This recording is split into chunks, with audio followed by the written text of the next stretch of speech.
मुनि जी कहने लगे, हे राजन सुनो, एक समय की बात है। किसी नगर में एक बुद्धिमान व्यापारी रहता था, जिसका सुइयों का व्यापार था। उसकी बुद्धिमानी का आकलन ऐसे ही लगाया जा सकता था कि बचपन से अनाथ होने के बाद भी उसे किसी का सहयोग नहीं मिला। उसके बाद भी उसने अपने बुद्धि के प्रयोग पर अड़ोस पड़ोस के व्यापारियों की तुलना में बहुत ही कमाइयों में अधिक धन इकट्ठा कर लिया था। अच्छा व्यापारी होने के साथ साथ वह बहुत ही रूपवान भी था, इतना कि जो भी उसे एक बार देख लेता उसके रूप पर मोहित हो जाता। धीरे धीरे उसके इस रूप की चर्चा दूर दूर तक फैलने लगी और परिणाम यह निकला कि उसके लिए दूर दूर से विवाह के लिए रिश्ते आने शुरू हो गए। लेकिन व्यापारी अपने रूप पर बहुत ही घमंड था। उसे हर किसी का उपहास उड़ाते हुए उसे वह अपमानित करके खाली हाथ लौटा देता। विवाह को लेकर उसकी बड़ी विचित्र शर्त थी। उसकी दृष्टि में किसी कन्या के रूपवती होने का आकलन वो इस तरह किया करता था कि कन्या के साथ साथ उसके परिवारजन भी, जो परिवार के सदस्य थे, वह भी सुंदर होने जरूरी थे। अगर ऐसा नहीं होता था तो वह रिश्ते के लिए आए लड़की के पिता और भाइयों को जो अपमानित करके वापस लौटने पर विवश कर देता था। एक दिन की बात है, वह अपने घोड़े से व्यापार संबंधी कार्य के लिए दूसरे नगर में गया हुआ था। वहां से लौटते हुए उसे काफ़ी देर हो गई। रात्रि होने से पहले अपने नगर पहुंचने को लेकर वो बहुत ही चिंतित हो रहा था। कोई और रास्ता न सूझते देख जल्दी अपने नगर पहुंचने के लिए उसने छोटे रास्ते का चयन किया और उसे ही सही समझा, जो जंगल के रास्ते से होकर गुजरता था। वो मार्ग थोड़ा विचलित करने वाला था, तो परंतु संभव था कि वो इस मार्ग से रात्रि होने से पहले अपने नगर की सीमा में प्रवेश कर जाता। बस यही विचार मन में रख के वह उस मार्ग से अपने नगर की तरफ चल पड़ा। अनजान रास्ता, ऊपर से सांझ भी हो चली थी। ऐसे में चलते चलते वो मार्ग भटक गया। मध्य रास्ते आकर एक स्थान पर उसका घोड़ा भी रुक गया।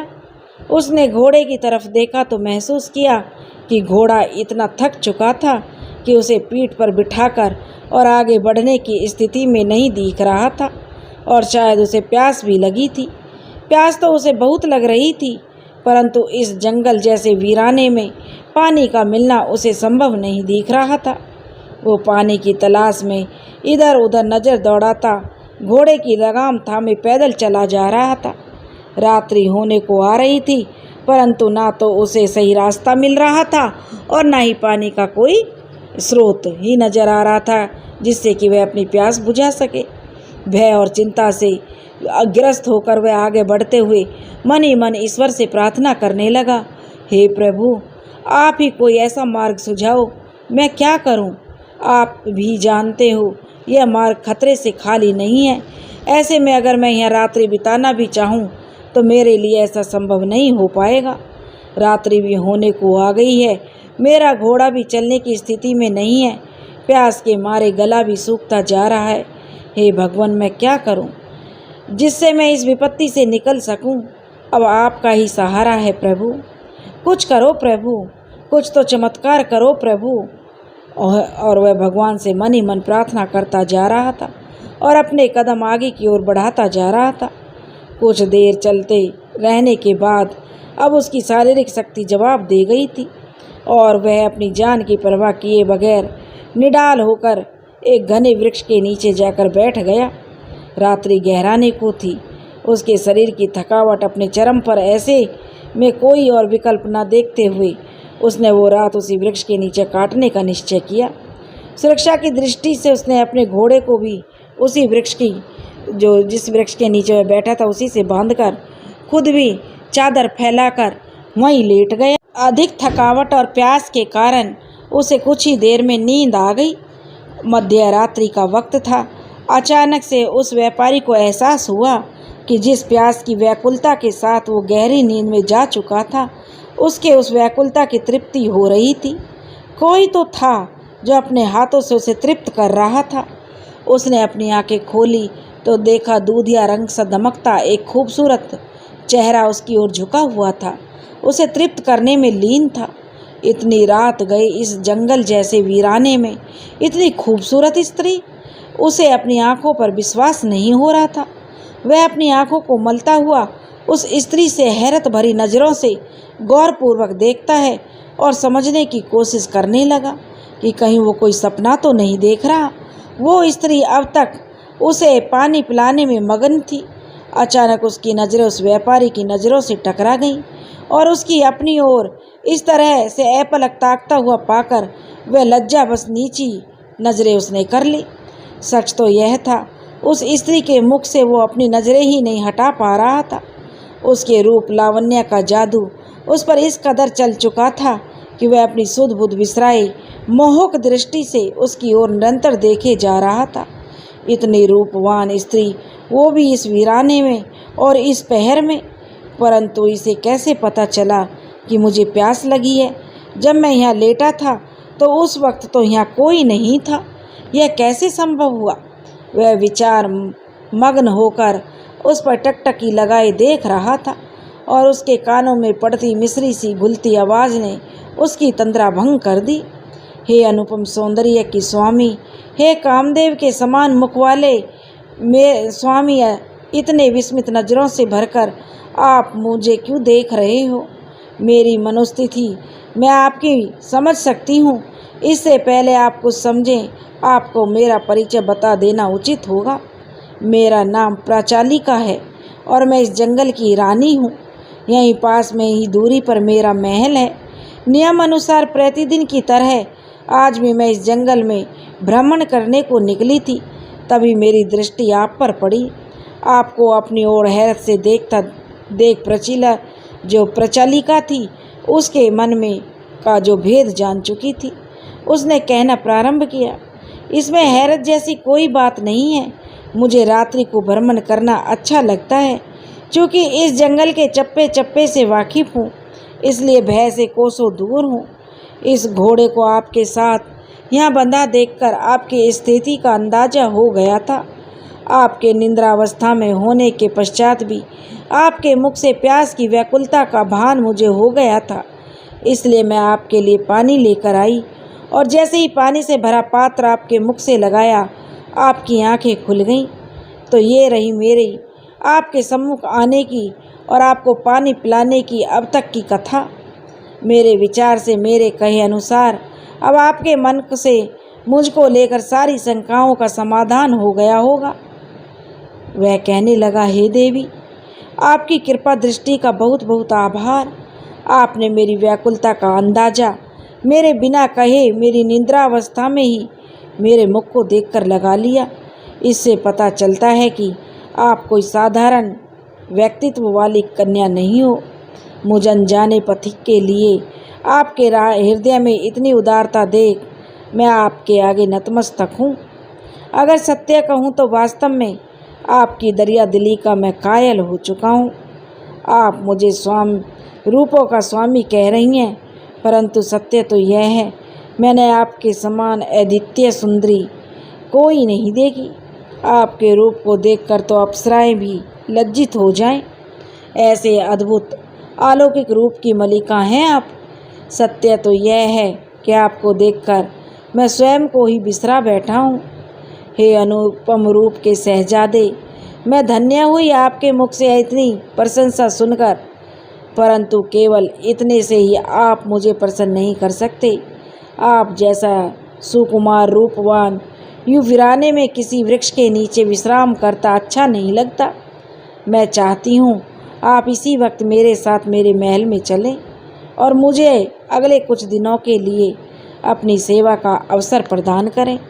आप जैसे व्यक्तित्व के स्वामी की सेवा करके मुझे बड़ा अच्छा लगेगा।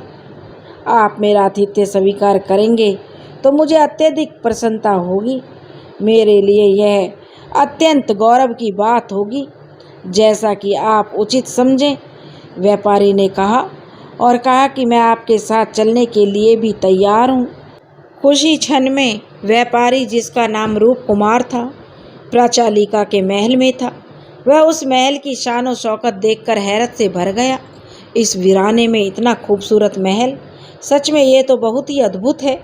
वो अपनी हैरत पर कोई विराम लगाता इससे पहले ही प्रचालिका ने उसके सामने प्रेम प्रस्ताव रखा और उसे हैरत में डाल दिया। हे अनुपम रूप के स्वामी, मुझे आपको देखते ही प्रेम हो गया। इन कुछ क्षणों में आप मेरे मन मस्तिष्क में इस कदर सम्माहित हो चुके हैं कि मैं कहने से खुद को रोक नहीं पाई। मैं चाहती हूँ कि आप मेरा प्रेम प्रस्ताव स्वीकार कर मुझे अपनी जीवन संगनी बनने का सौभाग्य प्रदान करें। प्रचालिका की बातें सुनकर रूप कुमार अंदर ही अंदर भाव विभोर हो उठा। यही तो वो चाहता था, परंतु इतनी जल्दी उसकी मुराद पूरी हो जाएगी उसने सपने में भी नहीं सोचा था। सच कहूँ देवी, तो मुझे भी आपसे पहली दृष्टि में प्रेम हो गया, परंतु कहने की हिम्मत नहीं जुटा पा रहा था। मन में हिचक थी कि कहीं आप मेरा प्रेम प्रस्ताव ठुकरा ना दें। ये कैसी बातें कर रहे हैं, उस स्त्री ने कहा। मैं आपका प्रेम प्रस्ताव ठुकरा देती?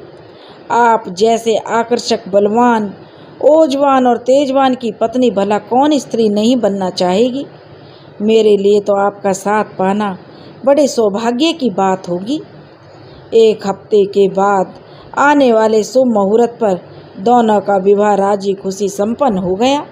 दोनों एक दूसरे के साथ बड़े खुश थे, अपने वैवाहिक जीवन का आनंद हंसी खुशी उठा रहे थे। वे दोनों एक दूसरे के प्रेम में इस कदर खोए कि 1 वर्ष बीत गया, उन्हें पता ही नहीं चला। रूपवान तो प्रचालिका के सौंदर्य के मोह जाल में इस कदर फंस चुका था कि उसे तो यह सुध ही नहीं रही कि उसे अपने नगर वापस लौटे पूरे 1 वर्ष का वक्त हो चला है। इसी दौरान उसके जीवन में एक और खुशी ने दस्तक दी, और वो खुशी थी उनकी एक खूबसूरत सी पुत्री के माता पिता बनने की। पुत्री का मुख देख राजकुमार रूप कुमार तो जैसे अपनी किस्मत पर निहाल हो गया, और वही हाल प्रचालिका का भी था। बहुत विचारने के बाद उन्होंने अपनी पुत्री का नाम रखा रूपमती। रूपमती जैसा नाम वैसा रूप। रूपमती जैसे जैसे बड़ी हो रही थी वैसे वैसे उसका रूप और निखरता जा रहा था। अपने नाम के अनुकूल वो केवल रूप में ही नहीं अपितु स्वभाव से भी उतनी ही संस्कारवान, गुणवान और कोमल दिल की थी, जो उसके व्यक्तित्व को पूरी तरह से संपूर्ण करता था। उसमें वह हर गुण था जिसकी परिकल्पना हर माता पिता अपनी कन्या के लिए करते हैं। इसी के साथ उसमें सारे गुण थे, और उसे पशु पक्षियों की भाषा का भी ज्ञान था। बचपन से ही वह पशु पक्षियों की भाषा समझने की कोशिश करती थी और उनसे उन्हीं की भाषा में घंटों बातें किया करती। धीरे धीरे समय बीतता गया और 15 वर्ष का समय बीत गया, और इसी के साथ रूपमती भी 14 वर्ष की हो गई। एक दिन की बात है, रूप कुमार घोर निद्रा में सोया हुआ था और इस बात से बेखबर था कि आने वाला क्षण उसके भाग्य में एक अलग ही नियति लिखने को आतुर बैठा है। उसकी बेटी आई, पिताश्री पिताश्री उठिए ना। रूप कुमार की पुत्री घबराई हुई सी अपने पिता को जगा रही थी, परंतु नींद में गहरी होने पर उसकी पुत्री की आवाज का उस पर कोई असर नहीं हो रहा था। जब रूपमती ने देखा कि उसकी बहुत बार आवाज लगाने पर भी रूप कुमार पर उसकी आवाज का कोई असर नहीं पड़ रहा, तो उसने अपने पिता को जोर से पकड़कर हिलाया। उठिए पिताश्री, उठिए ना, मुझे आपको कुछ दिखाना है। पुत्री के हिलाने के साथ ही उसकी आवाज कानों में जाते ही रूप कुमार की जो निंद्रा टूट गई और पुत्री को घबराया हुआ देखकर उससे सवाल पूछा, क्या हुआ रूप, तुम इतनी घबराई हुई क्यों हो और इतनी रात्रि गए मुझे क्या दिखाना चाहती हो? पुत्री बोली, पिताजी वो। तब रूप कुमार कहने लगा, क्या वो? मैंने अभी अभी कुछ देखा है। क्या देखा पुत्री, मुझे खुलकर बताओ। पिताश्री आप मेरे साथ चलिए ना, रूपमती ने कहा, मैं आपको कुछ दिखाना चाहती हूँ। रूपमती के कहने पर रूप कुमार आश्चर्य में भरकर पुत्री के साथ चल पड़ा। महल के अंदर ही करीब 1 एकड़ में फैला बहुत ही सुंदर सा बाग था, जिसमें फूलों की लड़ियों से पिरोया गया एक सुंदर सा झूला भी लगा था। खुशबू और हरियाली बखेरता हुआ ये बाग रात्रि के अंधेरे में भी दीपों की रोशनी से जगमगाता रहता था। उसकी मन मोहने वाली खूबसूरती के कारण यह बाग कई सुंदर सुंदर पक्षियों और तितलियों और भौरों का निवास स्थान बन चुका था, और यहीं पर वो स्थान था जो रूपमती का सबसे प्रिय स्थान था। उसी बाग से सटा हुआ एक खूबसूरत सा मानसरोवर था, जो एक छोटे से तालाब के आकार में मिलता था। इस तरह के रंग बिरंगे फूल खिला करते थे। तालाब में कई हंसों के जोड़े भी रहते थे। सुंदर सुंदर मछलियां तालाब में थीं। कोई मछलियां किसी का भी मन मोह लेती थीं, इतना सुंदर तालाब था। कोई भाई बहन और महल में कोई सखी सहेली ना होने के कारण बचपन से जब कभी रूपमती उदास हो जाया करती या महल में अकेले बैठे बैठे ऊब जाया करती तो यहाँ चली आया करती थी। फिर यहाँ स्थान पर जो वह पक्षियों से अपने मन की ढेरों बातें किया करती थी। झूले पे बैठकर ऊंचाइयों को नापती रूपमती ऐसा महसूस करती थी जैसे वो आसमान की सैर कर रही हो। इसलिए ये पशु पक्षी उसके अच्छे दोस्त बन गए थे और उसके सुख दुख के भागीदार थे। देखते ही देखते यह स्थान पूरे महल में रूपमती का सबसे पसंद का स्थान बन गया था। कभी कभी नींद न आने पर सबके सो जाने के बाद वह छिपकर रात्रि में भी यहाँ आकर अपना वक्त बिताना पसंद करती थी। और फिर ये कभी कभी की आदत उसकी रोज की आदत कब बन गई उसे खुद भी पता नहीं चला। ये वो स्थान था जहाँ आकर उसे इतना अच्छा लगता कि वो अपने अकेले होने का सारा दर्द भूल जाया करती थी।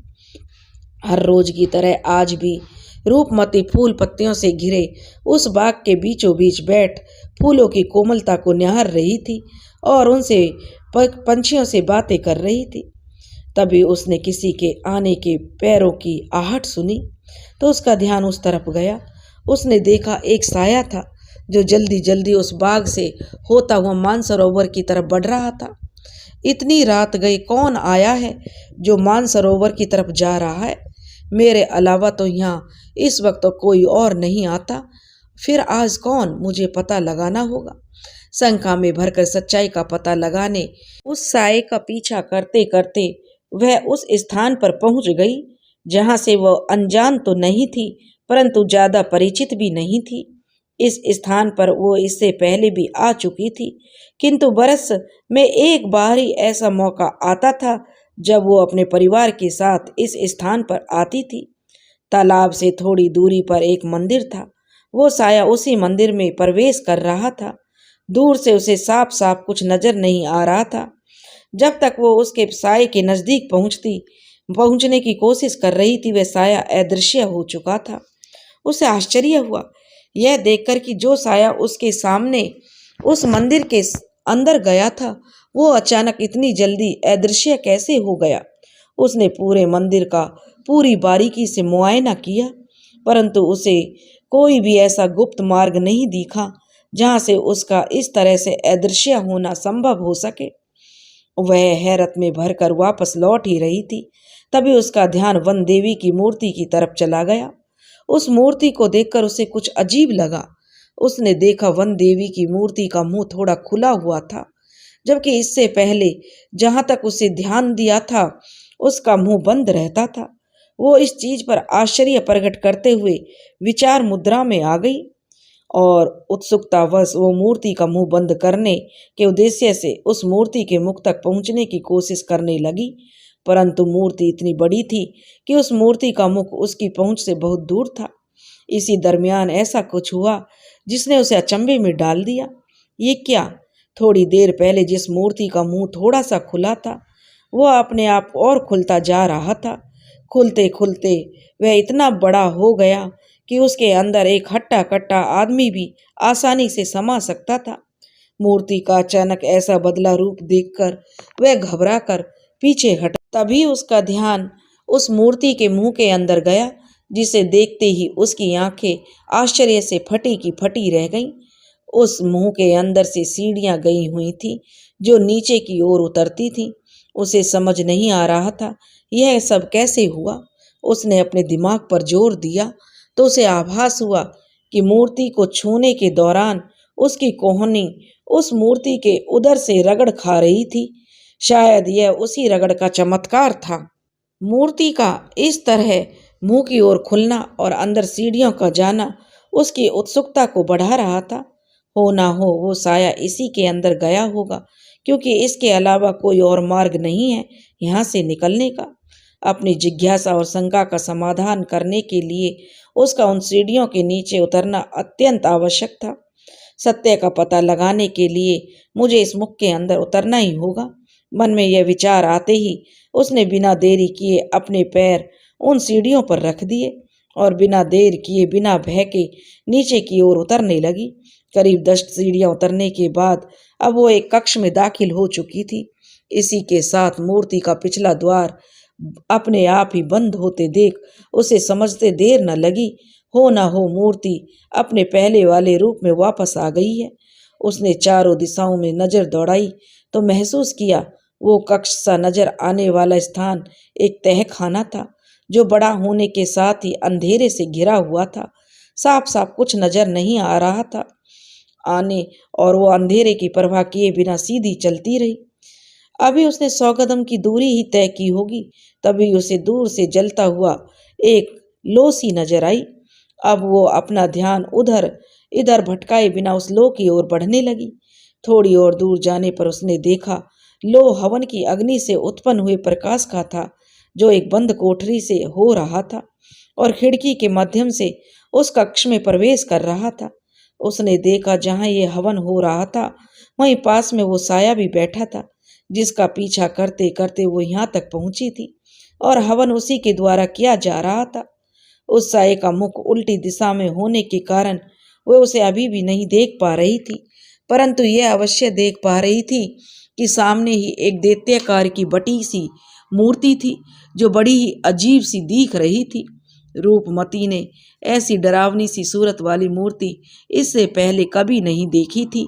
रूपमती खिड़की के पीछे खड़ी होकर उस साये के क्रियाकलापों को देखने लगी। तभी वो कुछ ऐसा देखती है जिसे देखकर उसके आश्चर्य का ठिकाना नहीं रहता। सच्चाई जानते हुए भी कि वहां से वह तुरंत पीछे की ओर मुड़ती है, वापस महल में आ जाती है। फिर अपने पिता रूप कुमार को जगाकर अपने साथ वो दिखाने ले जाती है जो उसने थोड़ी देर पहले अपनी आंखों से देखा था। रूप कुमार ने रूपमती को इससे पहले इतना घबराया हुआ कभी नहीं देखा था। वो रास्ते भर रूपमती से उसकी घबराहट का कारण पूछता रहा, परंतु रूपमती बस एक ही बात पर अड़ी रही, आप स्वयं अपनी आंखों से देख लेना। मंदिर पहुंचने तक तो रूप कुमार बिल्कुल शांत था, परंतु जैसे ही रूपमती ने अपनी कोहनी से मूर्ति के उदर को रगड़ना शुरू किया, रूप कुमार हैरत में भर उठा। ये तुम क्या कर रही हो रूप? बस आप देखते जाइए पिताश्री। कुछ क्षण के उसने देखा कि उसकी आंखें अपनी आंखों पर रूप कुमार को विश्वास नहीं हुआ। ये क्या? और तुम्हें ये सब कैसे पता चला? तुम यहाँ तक पहुंची कैसे? रूप, मुझे कुछ समझ में नहीं आ रहा, ये सब क्या हो रहा है? पैर अंदर रखिए पिताश्री, अभी कुछ क्षण में आपके सारे सत्य का पता चल जाएगा। रूप, तुम किस सत्य की बात कर रही हो? ये मूर्ति का मुंह अचानक से इतना बड़ा कैसे हो गया? रूप कहने लगी, चलिए पिताश्री, इससे पहले कि बहुत देर हो जाए आप चलिए यहाँ से। अंदर चलकर आपको आपके सारे सवालों का जवाब स्वयं मिल जाएगा। रूपमती आगे आगे और रूप कुमार उसके पीछे पीछे। कुछ ही क्षण में वे दोनों उसी स्थान पर खड़े थे जहाँ अभी कुछ समय पहले रूपमती खड़ी थी। कौन है ये और इसे कैसे पता चला कि वन देवी के मुख का द्वार से यहाँ तक का रास्ता बना हुआ है, और ये क्या कर रही है इस डरावनी सी मूर्ति के आगे? इसका जवाब तो मुझे भी नहीं पता पिताश्री। मेरे विचार से इसका जवाब आपको इसी से मिलेगा। अगले ही क्षण वो उस कोठरी के दरवाजे को धकेलता हुआ अंदर पहुंच चुका था। क्या हो रहा है यहाँ? बंद करो ये सब और मुझे मेरे प्रश्नों का उत्तर दो। कौन हो तुम? इतनी रात्रि गई यहाँ क्या करने आए हो? मैं तुमसे कुछ पूछ रहा हूँ, रूप कुमार ने कहा। मेरे प्रश्नों का उत्तर दो। वो साया अभी भी उसकी बातों को अनसुना कर बिना किसी प्रतिक्रिया के जहाँ बैठा था वहीं बैठा रहा। रूप कुमार ने कहा, तुम ऐसे नहीं सुनते हो, अभी तुम्हें मजा चखाता हूँ। और रूप कुमार उस हवन कुंड में वहीं रखा हुआ जल भरा पात्र उड़ेल देता है। अग्नि बुझ जाती है। इसी के साथ उस साय की क्रोध अग्नि भी जल जाती है। ये क्या किया आपने? ये कहते हुए जैसे ही उसने अपना मुख रूप कुमार की ओर घुमाया, रूप कुमार भय से चीख उठा। कौन हो तुम? इतनी भयानक शक्ल लेकर तुम यहाँ क्या कर रही हो? रूप कुमार थोड़ा पीछे हटते हुए बोला, जी मैं हूं आपकी आदित्य सुंदरी प्रचालिका। यह क्या कह रही हो तुम? और खबरदार, अगर अपने घिनौने मुख से मेरी प्रचालिका का नाम भी लिया तो। मेरी प्रचिलिका तो तुमसे बहुत ही सुंदर सूरत वाली है। सच सच बताओ तुम कौन हो और यहाँ किस उद्देश्य से आई हो? कहीं तुमने मेरी पत्नी के साथ कोई गलत कार्य तो नहीं किया? कहाँ है वह? बुलाओ उसे, मुझे उसे तुरंत मिलना है। वह अपनी पत्नी को आवाज देने लगा कि तुम कहाँ हो? देखो, तुम्हें अब डरने की कोई जरूरत नहीं है। मैं आ गया हूँ तुम्हारे पास। मैं तुम्हें इस राक्षसी के चंगुल से आजाद करवाऊंगा। कुछ भी नहीं होने दूंगा तुम्हें। प्रचालिका, तुम कुछ बोलती क्यों नहीं? मैं तब वह कहने लगी, मैंने आपसे कहा ना कि प्रचालिका आपके सामने खड़ी है, आपकी समझ में क्यों नहीं आता? उसने रूप कुमार के नजदीक बढ़ते हुए कहा। दूर हटो तुम मुझसे, एकदम दूर। मुझे तुम्हारी शकल से भी घृणा है, रूप कुमार कहने लगा। प्रचालिका, तुम कहाँ हो? बोलो। देखो, मुझे तुम्हारी चिंता हो रही है। क्या किया तुमने मेरी प्रचालिका के साथ? देखो, सत्य बता दो, वरना तुम जैसी पिशाचनी से मुझे सत्य निकलवाना अच्छे से आता है। तब वह कहने लगी, सत्य ही तो कह रही हूँ, आपकी अपनी प्रचालिका। अब मैं आपको कैसे विश्वास दिलाऊं कि मैं ही आपकी पत्नी प्रचालिका हूँ? आपने जो कुछ किया ठीक नहीं किया। मेरे पूरे किए कराए पर पानी फेर दिया आपने। आपको पता नहीं, परंतु अनजाने में ही मेरी पूजा में विघ्न डालकर घोर अपराध किया है आपने। और इसी के साथ सुक्रामी देवी के कोप को निमंत्रण भी दिया है। अगर आज मेरी ये पूजा असफल रह गई तो मैं अपने पहले वाले रूप में कभी भी वापस नहीं आ पाऊंगी। हटिए मेरे रास्ते से और मुझे मेरी पूजा संपन्न करने दीजिए। अब मुझे सब कुछ दोबारा से शुरू करना पड़ेगा। नहीं, तुम ये पूजा नहीं कर सकती। पहले मुझे विश्वास दिलाना होगा कि तुम मेरी पत्नी जहाँ कहीं भी है वह सुरक्षित है। अब मैं आपको कैसे भरोसा दिलाऊं? मैं ही आपकी पत्नी प्रचालिका हूँ। देखिए, जब तक मेरी ये पूजा संपन्न नहीं हो जाती तब तक मैं अपने पहले वाले रूप में वापस नहीं आ सकती और आपको अपने प्रचालिका होने का प्रमाण भी नहीं दे सकती। आप कृपया करके मुझे यह पूजा कर लेने दीजिए, वरना अनर्थ हो जाएगा। सुक्रामी देवी से नाराज होने के साथ साथ सब कुछ समाप्त हो जाएगा। वक्त बहुत कम है मेरे पास। पौ फटने से पहले मुझे यह पूजा संपन्न करनी ही होगी। हटिए मेरे रास्ते से। देव कुमार कहने लगे कि यह कौन है सुक्रामी देवी? तुम्हें इसकी पूजा क्यों करनी है? सत्य बताओ, क्या है यह रहस्य? तब वह कहने लगी, सब बताऊंगी आपको, बस प्रातः काल होने का इंतजार करें। तब तक कृपया करके यहाँ से चले जाएं। आप मेरी पूजा में व्यवधान न डालें। मैं यहाँ से तब तक नहीं हटूंगा, रूप कुमार ने कहा, जब तक अपनी पत्नी को अपनी आंखों के सामने सुरक्षित ना देख लूं। वह कहने लगी, देखिए, मैं आपके प्रेम को समझ रही हूँ। आप समझ जाइए, वरना मजबूरी में मुझे वो रास्ता अपनाना पड़ेगा जो आपने कभी सोचा भी नहीं होगा। रूप कुमार कहने लगा, तुम्हें जो करना वह करो, परंतु मैं सत्य जाने बिना यहाँ से नहीं हिलूंगा भी नहीं। वह कहने लगी, ठीक है, आप सत्य जानने की जिद पर अड़े ही हैं तो सुनिए। आप मेरे जिस रूप को इस वक्त देख रहे हैं यही मेरा वास्तविक रूप है, और आप मेरे जिस रूप को पहचानते हैं वह मेरा सुक्रामी देवी की कृपा से मिला एक मायावी रूप था। यही मेरा सत्य है। अब अगर आप मेरी बातों से आश्वस्त हो गए हों तो मुझे अपना कार्य पूर्ण कर लेने दीजिए। कहीं ऐसा न हो कि आज की रात्रि निकल जाने के साथ ही मुझे सदा सदा के लिए आपकी पत्नी बनकर इसी रूप में आपके साथ रहना पड़े। उसकी यह बातें सुनते ही रूप कुमार डर से पीछे हट गया और रूपमती भी इतनी देर से रूप कुमार का हाथे थामे हैरत में भरकर उस साये की सारी बातें सुन रही थी। उसका सच सामने जानने के बाद उसके कदम भी पीछे की ओर हट गए। वो साया जो स्वयं को प्रचालिका कह रही थी दोबारा से पूजा करना प्रारंभ कर देती है। नया हवन कुंड तैयार करने के साथ ही वो मंत्र बोलना आरंभ करती है। लेकिन ये क्या, वो जैसे ही मंत्र बोलने के लिए अपना मुंह खोलती है, उस कोठड़ी के ऊपर बने एक तरफ एक छोटे से छिद्र से आती सूर्य की लालिमा युक्त प्रकाश के साथ उसकी पूजा असफल हो जाती है।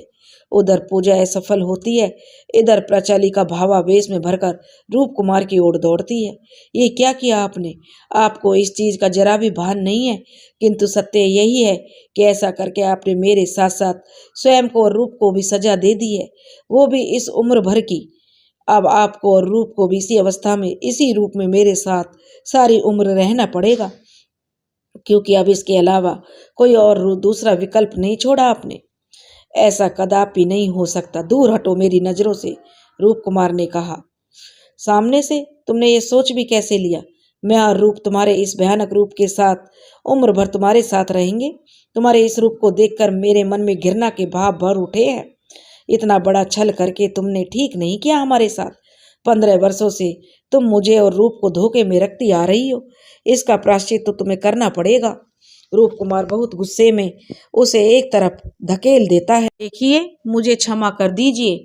मैं मानती हूँ कि मैंने जो कुछ भी किया वह गलत था, लेकिन मेरा विश्वास कीजिए, मैं आपसे और रूप से बहुत प्रेम करती हूँ।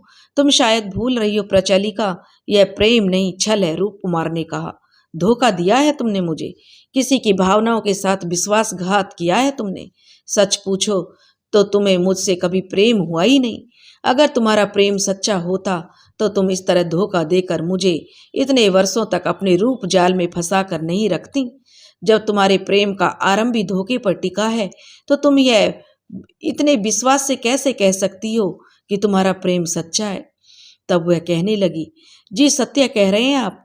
मेरे प्रेम की शुरुआत आपके रूप आकर्षण से अवश्य हुई थी, परंतु वह झूठी नहीं थी। मुझे सच में आपसे प्रेम हो गया। आपको तो पता भी नहीं, परंतु सत्य तो यही है कि आपको पाने की लालसा में मैंने अपना सर्वस्व त्याग कर दिया, यहाँ तक का अपना वास्तविक रूप भी। परंतु मुझे तुम्हारा सब त्याग समर्पण झूठा दिखाई देता है, रूप कुमार ने कहा। मुझे तो सब नाटक लगता है। और जब तुम्हारी सच्चाई मेरे और रूप के सामने आई ही गई है तो मुझे कोई फर्क नहीं पड़ता कि तुमने किस स्वरूप को त्यागा है और कितना बड़ा बलिदान दिया है। तुम्हारी हकीकत वही है जो इस वक्त मैं देख रहा हूँ, जिससे तुमने स्वयं ही मुझे सच्चाई का पता बताया है और अवगत कराया है। अब तुम कितनी भी बातें बनाओ, मुझ पर तुम्हारी बातों का कोई असर नहीं होने वाला। मैं और रूप इसी वक्त इस स्थान को और तुम्हें छोड़कर अपने नगर जा रहे हैं। वह कहने लगी, नहीं, आप ऐसा कदापि नहीं कर सकते। आप मुझसे अपना मुख नहीं मोड़ सकते। आपने वादा किया है मुझसे मेरे साथ जन्मों जन्मों तक साथ निभाने का। आप इस तरह से अपना वादा नहीं तोड़ सकते।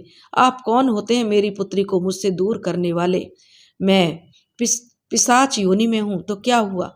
यह सच्चाई तो नहीं बदल सकती कि मैं एक माँ भी हूँ और रूप की माँ हूँ, और रूप मेरी कोख से जन्म हुआ है। इसका मेरा अपना रक्त है मेरी पुत्री में। आखिर मैं कैसे भूल सकती हूँ कि मैं एक माँ होने के साथ किसी की प्रेमिका, किसी की पत्नी भी हूँ। रूप कुमार कहने लगा, तुम थी किसी की माँ, किसी की प्रेमिका, किसी की पत्नी, परंतु अब तुमने वो सारे अधिकार खो दिए। तुम्हारे छल और कपट ने मुझसे अधिकार स्वयं ही छीन लिए हैं। देखिए, वह कहने लगी, कोई निर्णय लेने से पहले एक बार आप मेरी कहानी सुन लीजिए। कृपया करके जल्दबाजी में कोई निर्णय ना लें। मैं आपके और हमारी पुत्री के पूरी जिंदगी का प्रश्न है। अगर आप मेरी बाहरी संरचना को देखकर ऐसा कह रहे हैं तो आप बिल्कुल गलत हैं, क्योंकि मैं बाहर से चाहे जैसी भी दिख रही हूँ, परंतु मेरे मन के अंदर आज भी वही कोमल हृदय वाली प्रचलिका है। मेरा मन आज भी आपसे उतना ही प्रेम करता है जितना इस रूप में आने से पहले करता था। और इस बात का प्रमाण इससे बेहतर क्या हो सकता है कि आपकी इतनी बड़ी गलती करने के बाद भी मैंने आपको क्षमा करते हुए आपके साथ कुछ भी गलत नहीं किया। शायद तुम भूल रही हो, रूप कुमार ने कहा। क्षमा के पात्र वे होते हैं जो अपराधी की श्रेणी में आते हैं। जब मैंने कोई अपराध ही नहीं किया तो तुम्हारे क्षमा करने का कोई औचित्य भी नहीं बनता। अपराध तो तुमने किया है, वो भी जघन्य अपराध जो बिल्कुल भी क्षमा करने के योग्य नहीं है। वह कहने लगी, आप मुझे क्षमा कर दें, करें या ना करें, परंतु कृपया करके एक बार मेरी कहानी अवश्य सुन ले कि किन परिस्थितियों ने मुझे आपसे झूठ कहना पड़ा। ठीक है, रूप कुमार ने कहा, तुम इतना कहती हो तो सुन लेता हूँ तुम्हारी कहानी। कहो, क्या कहना चाहती हो? तो वह कहने लगी, यही कोई बात 100 वर्ष पुरानी है। मेरा जन्म एक दानव परिवार में हुआ था। कई वर्षों की तपस्या और सुक्रामी देवी की आराधना के पश्चात मुझे पुत्री रूप में पाकर मेरे माता पिता अत्यंत प्रसन्न थे। परंतु मैं जैसे जैसे बड़ी होती गई, उनकी प्रसन्नता दुख में बदलती चली गई, जिसका कारण था दानव परिवार में जन्म लेने के बाद भी मेरे अंदर कोई भी दानव प्रवृत्ति जैसे लक्षणों का नहीं होना। वो मुझे मांस भक्षण करना सिखाते और मैं उनसे शुद्ध शाकाहारी भोजन मांगती थी। वो मुझे मानवों, पशु और पक्षियों का रक्तपान करने को कहते और मैं उन्हें फलों का रसपान करने को कहती। वो मुझे शिकार पकड़ना सिखाते और मैं उनके द्वारा पकड़े गए शिकार के प्राणों की रक्षा के लिए दया याचना करती।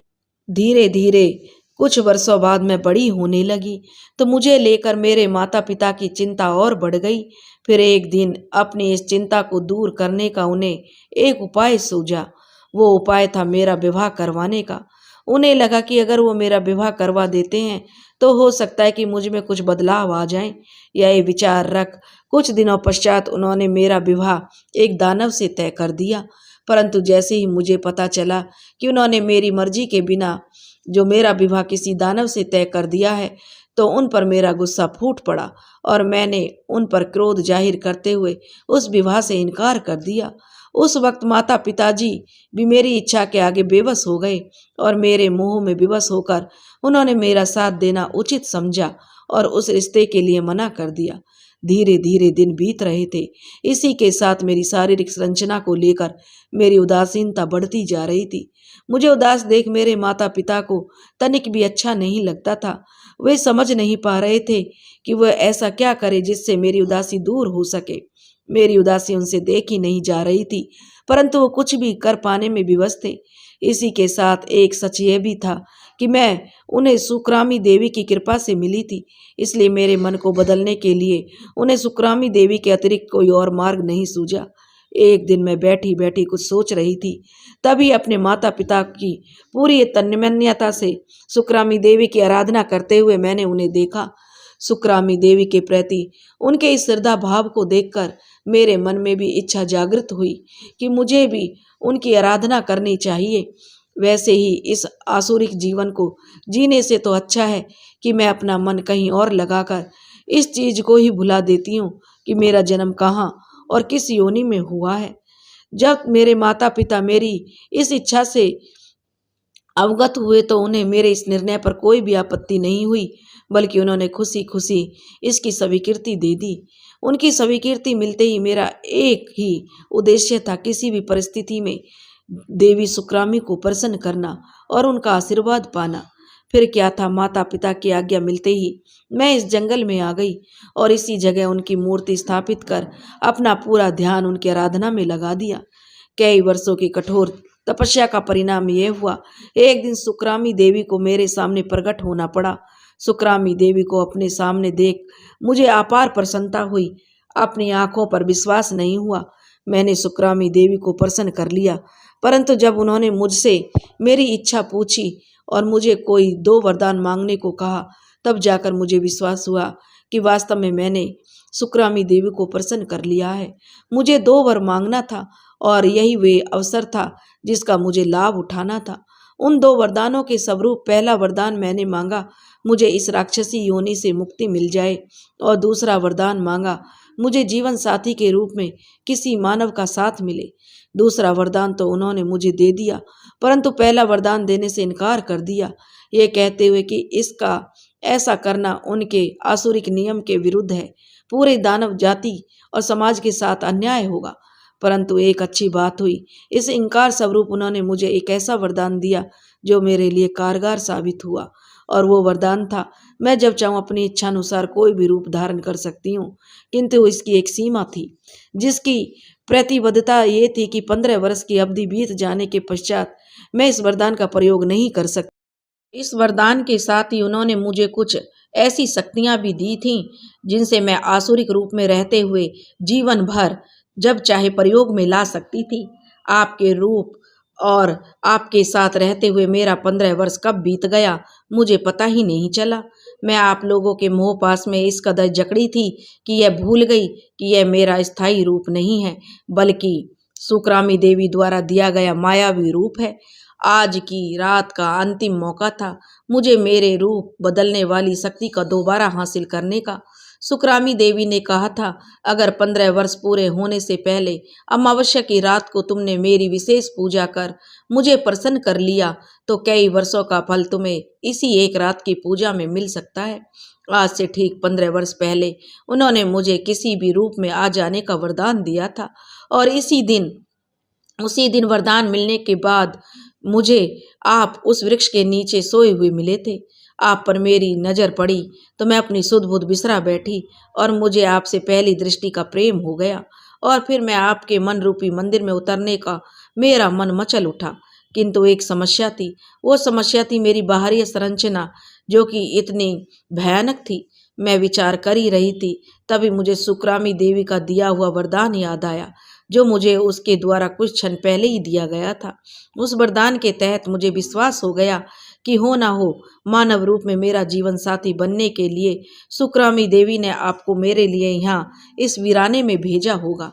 अगर मैं अपने वास्तविक रूप में आपके सामने आती तो मुमकिन था आप मुझे देखकर डर जाते, मेरा प्रेम प्रस्ताव स्वीकार नहीं करते, इसलिए मुझे आपके समक्ष इस रूप में आना पड़ा। फिर वही हुआ जो मैं चाहती थी। आप मेरे इस रूप में इस कदर खो गए कि आपको अपने नगर तक की याद नहीं रही। आपको जीवन साथी के रूप में पाकर मैं धन्य हो गई। मैं अपना पिछला सब कुछ भूलकर आपके साथ आनंदपूर्वक जिंदगी जी रही थी और रूप के जन्म ने तो मानो मेरी दुनिया ही बदल दी। इतनी खुशियां एक साथ पाकर मैं निहाल हो उठी। मैं धीरे धीरे आपके और रूप के प्रेम में इस कदर जकड़ गई कि अपना वास्तविक अस्तित्व ही भुला बैठी। यह भी भुला बैठी कि मैं जिस रूप में आपसे इतना प्रेम पा रही हूँ वह मेरा वास्तविक रूप नहीं है। इन सब खुशियों को समेटने में मैं इतनी मगन हो गई कि मुझे ये ध्यान नहीं रहा ये रूप मुझसे कुछ वर्षों के लिए यह रूप मुझे मिला है। सुकरामी देवी की कृपा का चमत्कार है। अभी कुछ रोज पहले ही मुझे याद आया कि इस रूप में रहने का मेरा 15 वर्ष का जो समय था वह पूर्ण होने वाला है। मैंने अपने वास्तविक रूप में लौट आऊंगी और जैसे ही मुझको इसका आभास हुआ मैं व्याकुल हो उठी। परंतु मुझे इंतजार था अमावस्या की इस रात का जो संयोगवश 15 वर्ष पूर्ण होने की अवधि की आखिरी रात्रि थी। तो ये थी मेरी कहानी। मैं आपको ये बताना चाहती हूँ कि मेरी बाहरी संरचना भले ही आसुरिक हो परंतु मैं अंदर से एक मानव का मन ही रखती हूँ और आपसे और रूप से सच्चा प्रेम करती हूँ। अभी भी अगर आप मेरा साथ दें या ना दें तो मैं अपने पुराने रूप में वापस लौट सकती हूँ। हाँ, सुकरामी देवी की पूजा अधूरी होने के कारण वो मुझसे क्रोधित जरूर हुई होंगी। हो सकता है इस बार उनको प्रसन्न करने में मुझे पूर्व की अपेक्षा अधिक वक्त लगे, परंतु एक बार अगर मैंने उनको दोबारा से प्रसन्न कर लिया तो मुझे मेरा खोया हुआ पुराना स्वरूप फिर से वापस मिल सकता है। रूप कुमार कहने लगा, तुम कुछ भी कहो, कोई भी कहानी सुनाओ, परंतु सच्चाई यही है कि तुम एक राक्षसी हो। तुम्हें क्या लगता है कि तुम मुझे अपनी ये कहानी सुनाकर मेरी सहानुभूति हासिल कर लोगी और मेरा निर्णय बदल दोगी? मेरा निर्णय अभी भी अटल है। मैं तुम्हारे साथ नहीं रह सकता। तुम्हारा ये सच जानने के बाद तो बिल्कुल भी नहीं। चलो रूप यहाँ से। देखिए, वह कहने लगी, आप इस तरह मुझे धोखा नहीं दे सकते। मैं तुम्हें कोई धोखा नहीं दे रहा बल्कि अपना निर्णय बता रहा हूँ। रूप कुमार ने कहा। तो वह कहने लगी, ये कैसा निर्णय है आपका? आपको ये निर्णय बदलना होगा। रूप कुमार कहने लगा, किसी भी हाल में नहीं, हटो मेरे रास्ते से। वह कहने लगी, देखिए, मैं आपको ऐसे नहीं जाने दूंगी। जाना है तो मुझे होगा प्रचलिका, क्योंकि मेरी नज़र में तुम्हारा अपराध क्षमा योग्य नहीं है। ठीक है, अगर आप जाना चाहते हो तो जाएं, मैं आपको नहीं रोकूंगी, किंतु आप मेरी पुत्री रूप को अपने साथ नहीं ले जा सकते। वह कहने लगी। तो रूप कुमार कहने लगा कि क्यों नहीं ले जा सकता? तब वह कहने लगी, आप एक पुत्री को उसकी माँ से अलग नहीं कर सकते। रूप, आओ मेरी बच्ची, मेरे पास आओ। प्रचलिका का रूप का जो हाथ पकड़कर अपनी ओर रूप को खींचती है तो वह बोलती है, आ जाओ बेटी। रूप एकदम शांत और सहमी सी उन दोनों की बातें ध्यानपूर्वक सुन रही थी। प्रचलिका के बुलाने पर वह अपने पिता की ओर देखती है। रूप कुमार का इशारा पाकर उसका हाथ अपने हाथ से छुड़ाती हुई पीछे की ओर हट जाती है। हटो प्रचलिका, ये क्या कर रही हो तुम? देख नहीं रूप भयभीत हो रही है तुमसे। तब वह कहने लगी, वो क्यों भयभीत होगी मुझसे? मैं उसकी माँ हूँ। रूप, देखो बेटी, मैं तुम्हारी माँ हूँ जो तुम्हें से स्नेह करती है। तुमसे मुझे भयभीत होने की कोई जरूरत नहीं है। आओ पुत्री। कौन है आप? रूप कहने लगी, मैं आपको नहीं जानती। ये क्या कह रही हो पुत्री? उसके मुंह से ऐसी बातें सुनकर प्रचालिका चकित रह गई। मैं सत्य कह रही हूं, मैं आपको नहीं जानती, रूप ने कहा। मैंने अभी तो बताया मैं तुम्हारी माँ हूं। रूप कहने लगी, मैं कैसे मान लूं आप मेरी माताश्री हैं? आप कोई बहरूपिया भी तो हो सकती हैं जो हमसे छल कर रही हो। रूप, ये तुम क्या कह रही हो पुत्री? वह कहने लगी, रूप कहने लगी, हाँ मैं ठीक कह रही हूँ। मैं कैसे भरोसा कर लूँ? आपने जो कहानी सुनाई है वह सत्य है। मुझे लगता है पिताश्री का निर्णय बिल्कुल ठीक है, इसलिए मैं पिताश्री का साथ दूंगी। चलिए पिताश्री यहाँ से। नहीं, वह कहने लगी, तुम दोनों मेरे साथ ऐसा नहीं कर सकते। अब मैं कैसे भरोसा दिलाऊं कि मैं जो कह रही हूँ वह सत्य कह रही हूँ। प्राचालिका रूपमती को रूप कुमार का समर्थन करते देख बौखला जाती है। चलो एक क्षण को मैंने मान भी लिया कि तुम सत्य कह रही हो, रूप कुमार कहने लगा। परंतु देखो प्रचलिका, मुझे छोड़ो, रूप को छोड़ो। देखो, क्या हम कहीं भी तुम्हारे साथ रहने के योग्य हैं? हम लोग मानव जाति के हैं, तुम दानव परिवार में जन्मी एक राक्षसी हो। गौर से देखो, हम क्या कहीं से भी हमारा मेल बैठता है? यह सब देखते हुए यदि मैं चाहूं भी तो तुम्हारे साथ नहीं रह सकता। सच कहूं तो मैं प्रचालिका को जानता था, वो तुम नहीं हो। वो तो बहुत सुंदर थी, सबसे बड़ी बात मानव रूप में थी। राज रूप कुमार की बातें सुनकर प्रचालिका की सहन शक्ति जवाब दे गई और वो क्रोधित हो उठी। बस, बहुत हुआ। मैंने हर संभव प्रयास किया आपको मनाने का, परंतु अब आप जिद पर अड़े हैं तो ठीक है, मैं भी आपके साथ कोई जबरदस्ती नहीं करूंगी। परंतु इसी के साथ मेरा भी निर्णय सुन लीजिए। जब आप और रूप मेरे आगे की जिंदगी का हिस्सा नहीं बनना चाहते तो मैं भी ऐसी नीरस भरी जिंदगी नहीं जीना चाहूंगी। परंतु इसी के साथ आपका मुझे छोड़कर जाना इतना आसान नहीं होगा। अंत में मैं जो कह रही हूँ, कहना चाहती हूँ, आपने मुझे उसे करने पर विवश कर दिया है। आपको अपना रूप पर बड़ा अभिमान है ना? अगर मैं आपका यह अभिमान ही तोड़ दूं तो कैसा रहेगा? वह रूप कुमार से कहने लगी। क्या कहना चाहती हो तुम? रूप कुमार ने भय और घबराहट में भरकर प्राचालिका की मंशा पर सवाल उठाते हुए कहा। कुछ अधिक नहीं, बस आपका अभिमान तोड़ना चाहती हूँ। आपको अपने जिस सुंदरता और शरीर पर अभिमान है वो अभी इसी क्षण से दानव रूप में बदल जाएगा। प्राचालिका इतने पर भी नहीं रुकी। इसके पश्चात उसने जो भी कहा वो रूप कुमार सहित रूपमती को भी अंदर तक भयभीत कर गया। आज की रात्रि हमने जितनी भी पीड़ा पहुंचाई है, आपने वो सारी पीड़ा अब से आप भी महसूस करेंगे। सुइयों का व्यापार था ना आपका, तो अब वही सुइयां आपको पीड़ा का कारण बनेंगी। एक नहीं, ऐसी हजारों सुइयां आपके शरीर के पूरे अंग प्रत्यंग में चुभकर आपको हर क्षण दर्द का एहसास कराएंगी। और इतना ही नहीं, अब से इस धरती के रूपवान पुरुष ही आपकी भूख मिटाने का साधन बनेंगे। जितनी देर में रूप कुमार कुछ समझने की कोशिश करता, उतनी देर में प्राचीलिका के श्राप का प्रभाव से वह दैत्य में परिवर्तित हो चुका था। वो चिल्ला रहा था, चीख रहा था, परंतु प्राचीलिका पर उसके चिल्लाने का कोई प्रभाव नहीं पड़ा। देखो, तुम गलत कर रही हो, तुम ऐसा नहीं कर सकती। आपने ही तो कहा था। वह कहने लगी, मैं एक राक्षसी हूँ, तो राक्षसी तो कुछ भी कर सकती है। रूप कुमार का मानव से दैत्य बनाने की कहानी सुनाने के पश्चात महात्मा जी मौन हो गए। इसी के साथ सभा में उपस्थित सभी लोगों की जिज्ञासा और बढ़ गई और वे सब मुनि जी की तरफ देखने लगे। अभी उनके बहुत सारे ऐसे प्रश्न थे जो उनके दिमाग में अभी उनका उत्तर नहीं मिला था। इसी उत्तर की अपेक्षा में वे सब महात्मा जी की ओर देख रहे थे। विक्रम सिंह भी इस अछूते नहीं थे। जैसे सारे दरबारियों के जो मुनि जी की तरफ बताई गई कहानी के अंत को लेकर जिज्ञासा बनी हुई थी, उसी तरह राजा विक्रम सिंह के अंदर भी उस कहानी का अंत जानने की जिज्ञासा बनी हुई थी। तो उन्होंने महात्मा जी से प्रश्न पूछा, मुनिवर, क्या यह दैत्य वही रूप कुमार है जिसे प्राचालिका द्वारा श्राप देकर दैत्य रूप में परिवर्तित किया गया था? महात्मा जी ने कहा, हाँ राजन, यह वही रूप कुमार है। बड़े आश्चर्य की बात है, एक ऐसा अहंकारी व्यापारी जिसने अपने रूप का इतना अहंकार था और वह एक ऐसी स्त्री द्वारा उसी की ही पत्नी थी जो कि एक दैत्य रूप में परिवर्तित कर दिया जाता है। परंतु मुनिवर, अभी भी कई प्रश्न हैं जिनका उत्तर पाने को हम अभी भी उत्सुक हैं। जैसे कि रूप कुमार के दैत्य बनाने के बाद प्राचीलिका और रूपमती के साथ क्या हुआ, और वे स्वयं प्राचालिका के साथ क्या हुआ? क्या रूप कुमार को जीवन पर्यंत इसी रूप में रहना पड़ेगा या फिर उसके भाग्य में कुछ और लिखा है? ऐसे प्रश्नों के उत्तर हमें दें। इनको जानने के लिए हमारी जिज्ञासा बढ़ती जा रही है। मुनिवर, हमारी जिज्ञासा शांत करें।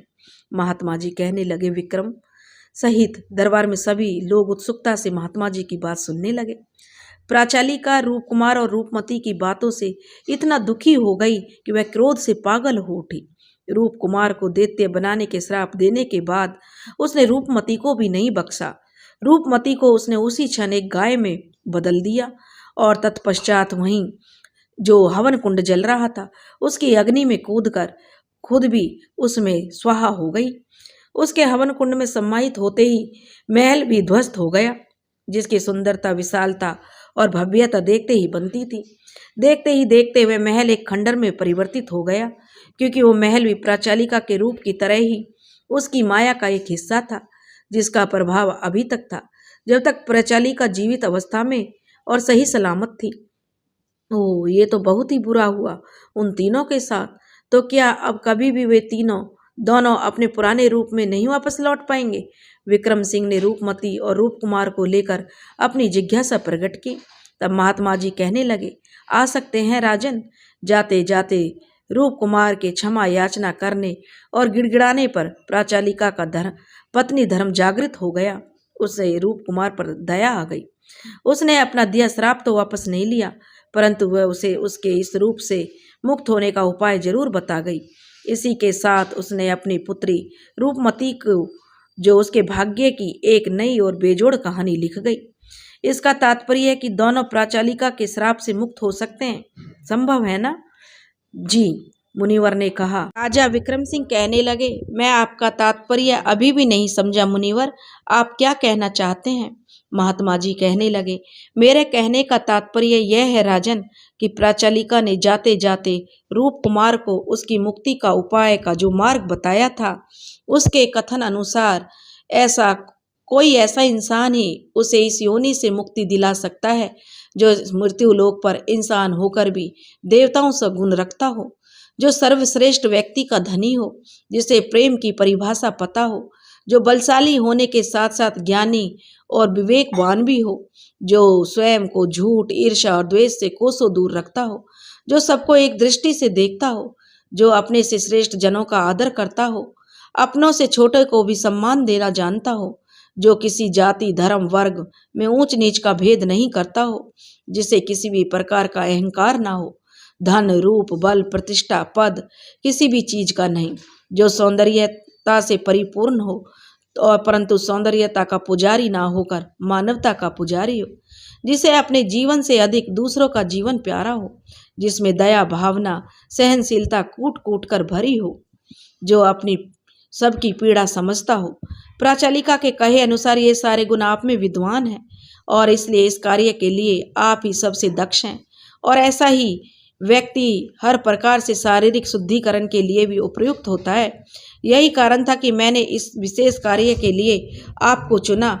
इस कार्य के लिए आपके शरीर का शुद्धिकरण इसलिए ही आवश्यक करवाया था क्योंकि अब जो आप करने वाले हैं वो एक ऐसी जटिल प्रक्रिया है जिसे अंजाम देने के पश्चात आपका सुरक्षित वापस लौटना मुमकिन नहीं।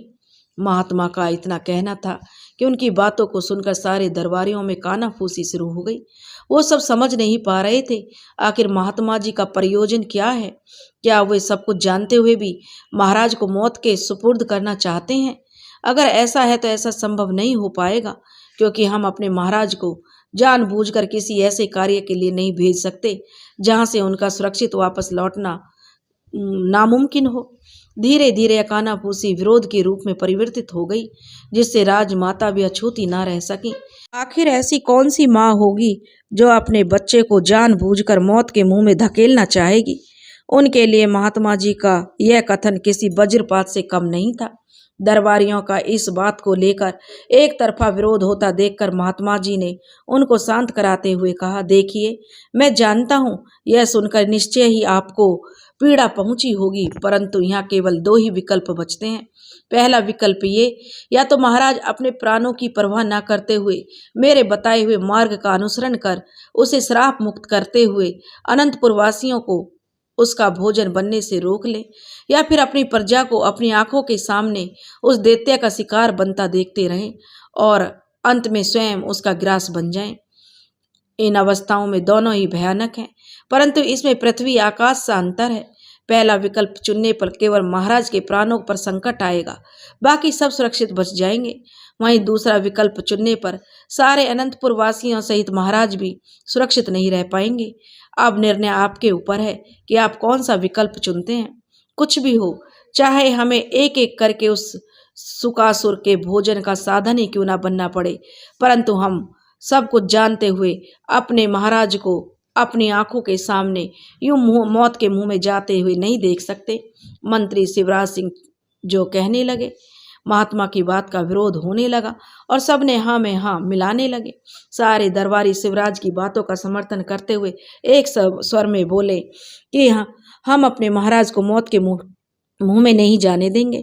कृपया आप सभी शांत हो जाइए और मेरी बात ध्यान से सुनिए। राजा विक्रम सिंह ने लोगों के विरोध के मध्य अपनी बात रखी।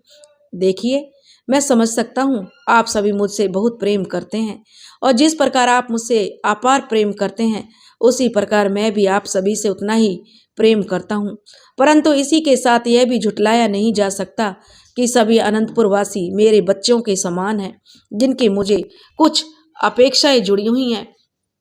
जिस प्रकार आप मुझे सब कुछ जानते हुए भी मौत के मुंह में नहीं धकेलना चाहते, उसी प्रकार मैं भी सब कुछ जानते हुए अपनी प्रजा अपने बच्चों को उस दैत्य के मुंह में कैसे जाते हुए देख सकता हूँ। अच्छा, मैं आपको एक उदाहरण देता हूँ। आप इसे ऐसे समझिए जैसे जब एक पिता के लिए अपने बच्चे की जिंदगी की बात आती है, तो ऐसे में एक पिता हर वो उपाय करता है जिससे उसके बच्चे की जिंदगी बच जाए, फिर चाहे उसके लिए उसे अपने प्राणों को ही दांव पर क्यों ना लगाना पड़े।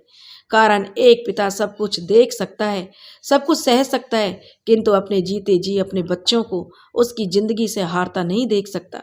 ठीक वैसे ही जब प्रजा के हित की बात आती है, तो ऐसे में एक राजा का कर्तव्य बन जाता है कि अपनी प्रजा को उसकी मुसीबत से छुटकारा दिलाने का हर संभव प्रयास करे, चाहे इसके बदले में उसे अपने प्राण ही क्यों ना गंवाने पड़े। एक राजा केवल राजा नहीं अपितु अपनी प्रजा का रक्षक भी होता है।